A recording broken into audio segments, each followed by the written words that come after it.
Hey guys, Eric Dragon Highlander here, back again with another deck tech. Thank you so much for being here. I am doing a Dandân variant today, so this is going to be one of my bonus videos.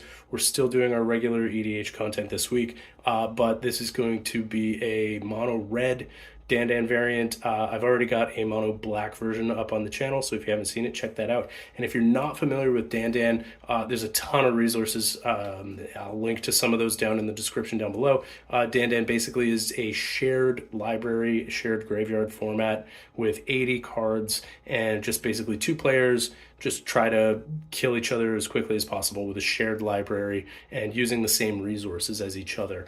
So the original focuses all around Dandân, which is a 2-mana 4/4 fish, and the mono black version that I have focuses all around Barrowghoul, which is a 2-mana 4/4 zombie. And this is going to be a mono red version, which is completely creatureless, but still focuses around that 4 damage. Yeah, let's just get right into it. It's fantastic. It's really, really fun. You guys are going to love it. All right, guys, so thanks again for being here. This is going to be the mono red Dandân variant, and let's just get right into it. So, as I said, we are focusing still around that 4 damage, and the way that we're going to be doing that is with a ton of different spells, quite a few of which are actually optional. And so I piled up a ton of these spells that deal 4 damage because I wanted it to be a really, really interesting, very modal kind of gameplay. So number 1, we're going to go with Risk Factor, which is going to be the namesake card of the deck. I think it's going to be a powerhouse in this list. So Risk Factor is a 3-mana instant that says target opponent may have Risk Factor deal 4 damage to them. If they don't, you draw 3 cards. So it's just going to keep the gas in the tank, keep you chugging along. And it also has Jump Start. So you can cast this card from your graveyard by discarding a card in addition to paying its other costs, then exile it. So that means that if your opponent casts this, once it's resolved, you can actually cast it as well from the graveyard because it's at instant speed. So you can go back and forth with those risk factors, casting them at each other. And I'm running a list that has 6 of those in it.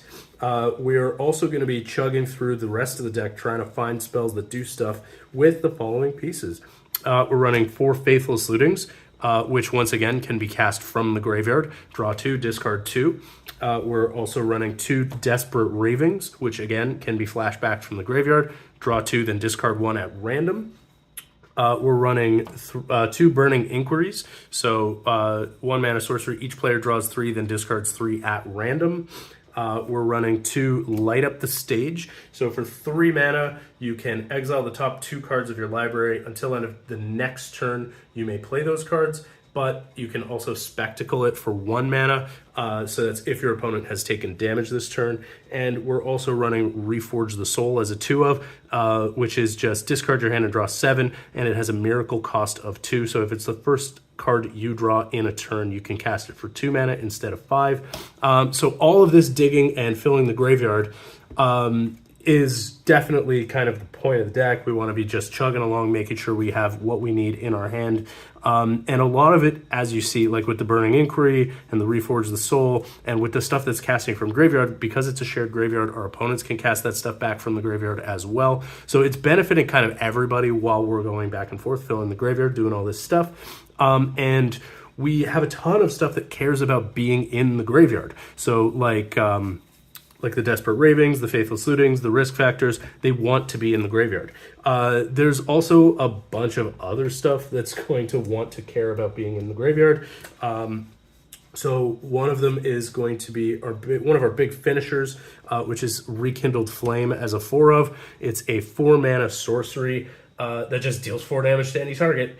And at the beginning of your upkeep, if an opponent is hellbent, if they have no cards in hand, you may return Rekindled Flame from your graveyard to your hand. So it just keeps coming back. It's inevitability. It finishes the game very, very nicely. And then we've also got 2 Fire Blasts in the deck. Fire Blast is a 6-mana instant that deals 4 damage to any target, but you can also sacrifice 2 mountains instead of paying its cost. So if you're flooding out, you can just cast a Fire Blast for sacrificing 2 mountains rather than paying the cost, like if you're all tapped out or whatever. Now, we're also running some counter spells and some copies because we don't want all of this damage just to go completely unchecked. So if you're playing in Dandân or if you're playing in the Barrel Ghoul variant, there's a ton of options for you to have blockers in the way. You can stop combat. You can make, you can make things difficult for your opponent. We want to do the same thing here. We want to make it a challenge, right, to get that 4 damage across. So we're running quite a few counter spells and copy spells, and you never know what's going to be in your opponent's hand. So there's going to be Molten Influence, which is a 2-mana instant, which says counter target instant or sorcery spell unless its controller has this card deal 4 damage to them. So if your opponent casts a Risk Factor or a Fire Blast to deal you 4 damage, you can respond with a Molten Influence and say, well, actually, that's countered unless you take 4. And if they're running a low life total, they don't want to do that, so they're just going to let the spell be countered. Same with the risk factors, right? Like, it's either I draw 3 or you take 4. You've only got 5 hits of 4 damage when you're starting at 20 life. So it's quite a balancing act to be playing with all of this damage, right? So the Molten Influence we're running as an 8 of, just because it's so good, and it is going to be one of the main ways that we're trying to kind of control this deck out, trying to control the game. We're also running a 2 of Tybalt's Trickery, which counters a spell and then lets you flip until you hit a card that has a different name and then cast it without spending any mana on it. So, you could counter a Risk Factor and then end up getting a free Fire Blast, right to the face. So there's all kinds of fun stuff that the Tybalt's Trickery can do. And it also is milling cards and filling the graveyard with that 1, 2, and 3 at random. Then we're also running 2 Reverberate. So we can just copy an instant or sorcery at instant speed. So if somebody tries to finish us off with a Fire Blast, we can just copy it and blast it right back at their face, or a Rekindled Flame, or a counterspell, a Molten Influence. We can counter that and say, no, you counter it unless you take 4, right? So Reverberate is great. And we're also running 2 Chef's Kiss, which gain control of a spell that targets a single player, and copy it and reselect the targets at random for both. And the targets can't be you. So basically it definitely targets your opponent. Chef's Kiss is amazing because we gain control of a spell and also copy it. So like if somebody casts a Risk Factor, our opponent casts a Risk Factor for 3 mana at instant speed, Chef's Kiss gives us 2 Risk Factors and them 0 of them, right? So amazing card in this list. We're also playing more stuff that cares about the graveyard. So we're running Rite of Flame as a 4 of, because we do have some big mana spells, like the Fire Blast is 6, Rekindled Flame is 4, Reforge the Soul is 5. We've got a bunch of 3 mana spells like Chef's Kiss, tons of Risk Factors, all that stuff. So we want lots and lots of mana. Rite of Flame as a 4 of is just beautiful here because it just pumps us up. It basically rituals us a bunch of mana out. And yeah, just really good. It kind of works like the Accumulated Knowledge does in the original Dandân. That was also a 4 of, I believe, in that list. And then we're also running Shreds of Sanity, which is a 3-mana sorcery. Return up to 1 target instant and up to 1 target sorcery from your graveyard to your hand, then discard a card and exile Shreds of Sanity. So we're running that as a 6 of, because we're going to be filling up the graveyard. We got all those Faithless Lootings, we've got all those Desperate Ravings, we've got the Burning Inquiries, we've got the Reforge the Souls, we've got the Tybalt's Trickery that's milling us. We are filling up the graveyard with all kinds of stuff. And a lot of that stuff, if you don't want to flash it back or jumpstart it, which exiles it and doesn't let you cast it again, you can actually return them with Shreds of Sanity so they get a 3rd go around. Like you cast them the first time, then you Shreds of Sanity, get it back, cast it again, then you can exile it from the graveyard and do it a 3rd time. So Shreds of Sanity is great there. One of the cool things about Shreds of Sanity is it can get you back a counter spell, or it can get you back a Rite of Flame. So there's lots of fun stuff that it can do there as well.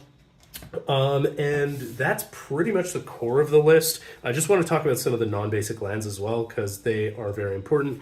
Obviously, Desperate Ravings has a flashback cost in the deck that operates on blue, so we are running a little bit of blue mana. There's going to be 2 Izzet Boilerworks in the deck. And the bouncing a land back to your hand is important because we're also running 2 Temple of Epiphanies, which scry on ETB, and we're running 2 Zalfir Void, which scries on ETB as well. So the Izzet Boilerworks lets us play with that scry a little bit, and those are the lands that are going to let us play the blue to flash that back. And we're running a few other blends. So there's going to be 2 Smoldering Craters and 2 Forgotten Caves. Just if you're flooding out, you can cycle those away and draw something different.